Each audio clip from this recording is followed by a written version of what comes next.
वक्रतुण्डमहाकाय सूर्यकोटि समप्रभ निर्विघ्नं कुरु मे देव सर्वकार्येषु सर्वदा। हेलो फ्रेंड्स, मैं अपने YouTube चैनल पर पुनः आपका स्वागत करती हूँ। आज मैं एक नए टॉपिक के साथ उपस्थित हुई हूँ। हमारे कुछ छात्र जो कि सरकारी स्कूल से भी हैं और कुछ जो ट्यूशन अभी नहीं ले पा रहे हैं, तो उनका एक रिक्वेस्ट आया था कि गवर्नमेंट के द्वारा हर महीने एक असाइनमेंट भेजा जा रहा है, जिसका उन्हें 15 अक्टूबर तक, 15 मतलब महीने के 15 तारीख तक उस असाइनमेंट को कंप्लीट करके सबमिट करना है। लेकिन उन्हें उसके आंसर्स मिलने में थोड़ी प्रॉब्लम हो रही है। ऑनलाइन क्लासेस हो रही हैं जिसमें नेटवर्क इशू से वो पूरी तरह से समझ नहीं पाते। तो उन्होंने ऐसा कहा कि आप एक ऐसा वीडियो बनाइए जिससे कि उस असाइनमेंट के आंसर्स बच्चों को आसानी से मिल सके। तो उम्मीद है कि ये आप सभी के लिए हेल्पफुल होगा और जिनको असाइनमेंट बनाने में थोड़ी भी प्रॉब्लम हो रही है तो उनके लिए काफ़ी उपयोगी है। ये असाइनमेंट अक्टूबर के महीने के लिए आ चुका है, कल ही के डेट पर आया है। तो इसके फर्स्ट क्वेश्चन का वीडियो मैं अभी बनाती हूँ और कंटिन्यूटी करते हुए मैं इसके पूरे क्वेश्चन के आंसर का वीडियो अपलोड कर दूँगी। अगर आपको कोई भी प्रॉब्लम होगी तो आप लोग कमेंट बॉक्स पर जा कर के हमें प्रश्न पूछ सकते हैं, तो उसे मैं जल्दी से जल्दी सॉल्व कर दूँगी। और हाँ, मैं आंसर्स इस पर लिखूँगी, उसके साथ डेफिनेशंस में बोलूँगी भी। तो अगर जहाँ भी आपको थोड़ी भी कन्फ्यूज़न हो तो आप वीडियो को पॉज करके या बैक करके रिपीटली सुन सकते हैं। बिल्कुल करेक्ट आंसर है। और अगर आप इस क्वेश्चन के आंसर को जो मैं अभी बता रही हूँ आप असाइनमेंट में लिखेंगे तो आपके फुल मार्क्स ही आएंगे। तो स्टार्ट करते हैं। फर्स्ट क्वेश्चन है हमारा, ओम का नियम क्या है? और ओम का नियम क्या है और इस नियम की कोई भी दो सीमाएं लिखिए। इनके जो मार्क्स हैं वो 2 मार्क्स के हैं, लेकिन 2 मार्क्स के हैं ज़रूर, बट बहुत ही ज़्यादा यूज़फुल है ये 2 मार्क्स, इसलिए बहुत ही तरीके से आप उसे एक्सप्लेन करेंगे, है ना। तो सबसे पहले आप ये बताएंगे कि ओम के नियम की परिभाषा क्या है। ओम का नियम की परिभाषा जो है वो होती है, यदि किसी चालक की भौतिक अवस्था जैसे कि ताप, यांत्रिक विकृति आदि में परिवर्तन न हो तो उसमें बहने वाली धारा चालक के सिरों के बीच लगाए गए विभवांतर के अनुक्रमानुपाती होती है। एक बार और रिपीट कर देती हूँ। पहले आप ऐसा लिखेंगे कि ओम का नियम, हेडिंग हो गई आपकी। अब आप इसका डेफिनेशन लिखेंगे। डेफिनेशन ये है कि यदि किसी चालक की भौतिक अवस्था जैसे ताप, दाब, यांत्रिक विकृति आदि में परिवर्तन न हो तो उसमें बहने वाली धारा चालक के सिरों के बीच लगाए गए विभवांतर के अनुक्रमानुपाती होता है। अब इसे सूत्र के द्वारा भी दर्शाएंगे। तो सूत्र हमारा ये होगा, V अनुक्रमानुपाती I। V क्या है? तो V है हमारा विभवांतर और I विद्युत धारा। V जो है वो अनुक्रमानुपाती होता है किसके? I के। अब जैसे ही अनुक्रमानुपाती का हम साइन हटाएंगे तो वहाँ पर एक कांस्टेंट लग जाएगा। V अनुक्रमानुपाती का साइन जैसे ही हटाए तो वहाँ पे एक नियतांक लग जाएगा R, और जो I था वो वैसा ही रह जाएगा। ये R क्या है? तो आप इसे एक्सप्लेन करेंगे, है ना। R एक नियतांक है, कांस्टेंट है ना। कैसा कांस्टेंट है? अनुक्रमानुपातिक नियतांक है। और इस R को हम प्रतिरोध भी कहते हैं।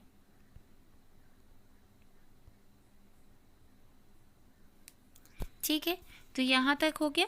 उसके आगे अब जब हमको मिल गया V is equal to R I, तो आर को भी एक्सप्लेन कर दीजिए, क्योंकि हमने बताया कि आर प्रतिरोध है, तो आप इसको ट्रांसफर कर देंगे। R is equal to V upon I. ये हुआ प्रतिरोध का फॉर्मूला, और इसके साथ साथ ओम का नियम भी कंप्लीट हो गया। ठीक है, ओम का नियम कंप्लीट होने के बाद इतने ही आंसर नहीं है, इसके आगे आपको और लिखना है, क्योंकि इसने पूछा है कि इस नियम की कोई दो सीमाएं लिखिए। तो इस नियम की दो सीमाएं हैं, तो पहले आप लिखेंगे कि दो सीमा निम्न है। कौन कौन सी? तो पहली, चालक के ताप जो है वो नियत हो, ताप नियत हो मीन्स चेंज नहीं होगा। जिस चालक पर हम ओम का नियम अप्लाई कर रहे हैं उसका ताप कांस्टेंट होना चाहिए, बदलते नहीं रहना चाहिए। ऐसा नहीं है कि अभी थोड़ी देर पहले ज़्यादा गर्म था, थोड़ी देर बाद वो ठंडा हो गया। कांस्टेंट ताप पर ही ओम का नियम लागू होता है। दूसरा जो है वो ये है कि चालक में विकृति नहीं होनी चाहिए। दूसरा,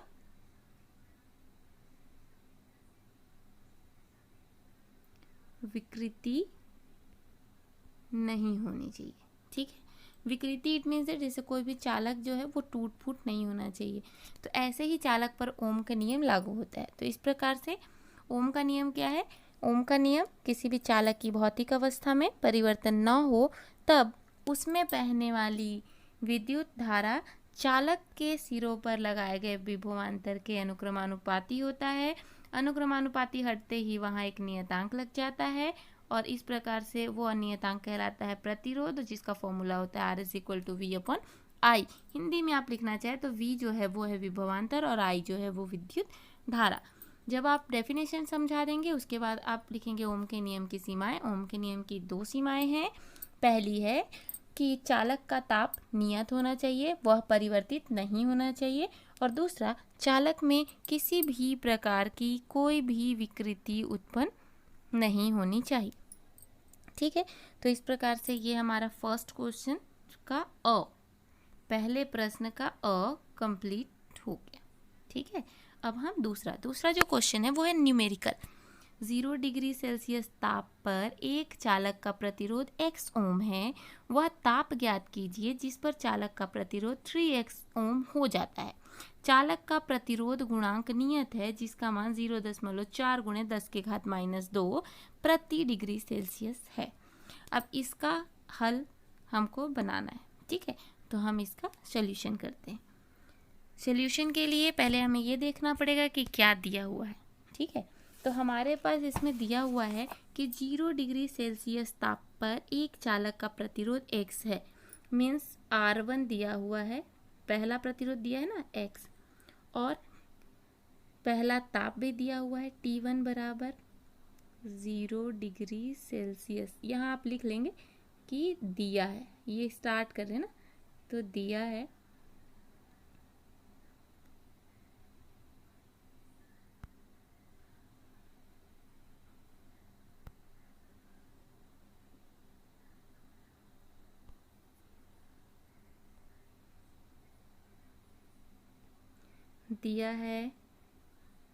R1 is equal to x and T1 is equal to 0 degree Celsius.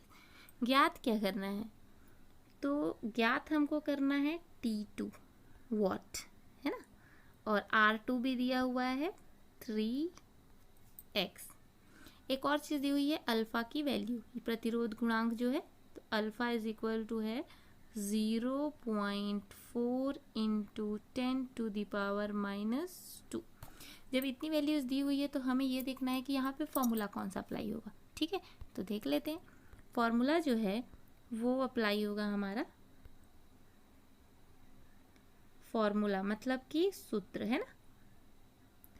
किसी भी प्रकार का कोई भी कंफ्यूजन हो आप कमेंट बॉक्स में तुरंत पूछिए। आपके पास टाइम नहीं है क्योंकि हमको इसको 10 तारीख तक एनी हाउ स्कूल में जमा करना है। तो फॉर्मूला यहाँ पे जो अप्लाई होगा वो होगा R2 इज इक्वल टू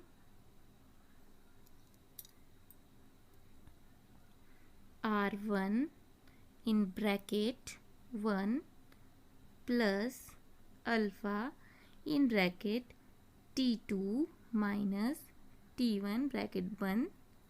ये है सूत्र।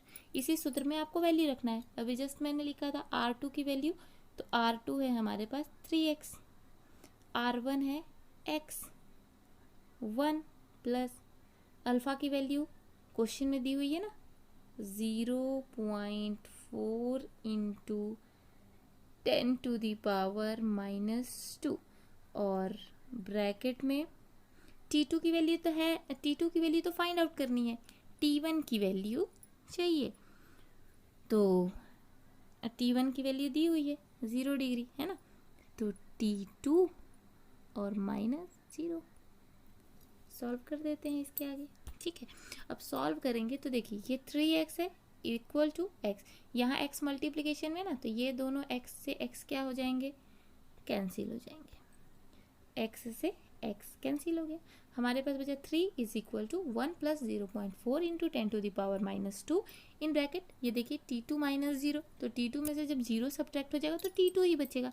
ठीक है, तो हमारे पास क्या बचा, 3 is equal to 1 plus 0.4 into 10⁻⁻2 in bracket में T2। फाइंड क्या करना है हमको, फाइंड करना है T2 को। ठीक है, तो T2 को इधर रहने दीजिए, बाकी सबको ट्रांसफ़र करते हैं। तो सबसे पहले तो हम मेरा 1 इधर प्लस में है, दूसरे साइड जाएगा तो क्या होगा 3 minus 1 is equal to 0.4 into 10⁻⁻2 T2। ठीक है, अब नेक्स्ट लाइन में 3 में से 1 गया तो यहाँ आ जाएगा 2 is equal to 0.4 into 10⁻⁻2 T2। ठीक है, अब इतना हो गया। अब हम फाइंड आउट कर लेते हैं फटाक से। कैसे करेंगे, T2 को यहीं रहने दीजिए, बाकी सबको ट्रांसफ़र कर दीजिए। तो बाकी सब मल्टीप्लिकेशन में है ना, ट्रांसफ़र होगा तो किस में चला जाएगा, डिवाइड में चला जाएगा। तो इस तरीके से हमें मिलेगा T2 is equal to 2 upon 0.4 into 10⁻⁻2। ठीक, अब देखिए क्या करेंगे, ये देखिए 10⁻⁻2 किस में है, बटे में है। जब इसको ऊपर ले जाएंगे तो ये नेगेटिव पावर पॉजिटिव में कन्वर्ट हो जाएगी। ठीक है, तो करते हैं T2 is equal to 2 upon 0.4, वो जो 10⁻⁻2 था उसको हम ऊपर ले गए तो वो 10⁻2 हो गया। अब हमें इसका डेसिमल भी हटाना है, इस 4.4 को, तो हम क्या कर देंगे, मल्टीप्लाई कर देंगे 10 से, तो ये डेसिमल ऑटोमेटिक हट गया और हमको मिल गया T2 is equal to 2 upon 4 into 10⁻3। Solve कर देते हैं। जैसे ही सॉल्व करेंगे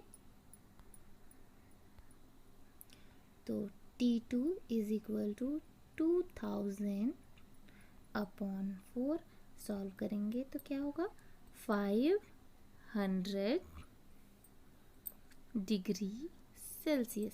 तो इस प्रकार से दूसरे क्वेश्चन का जो सॉल्यूशन आएगा वो ये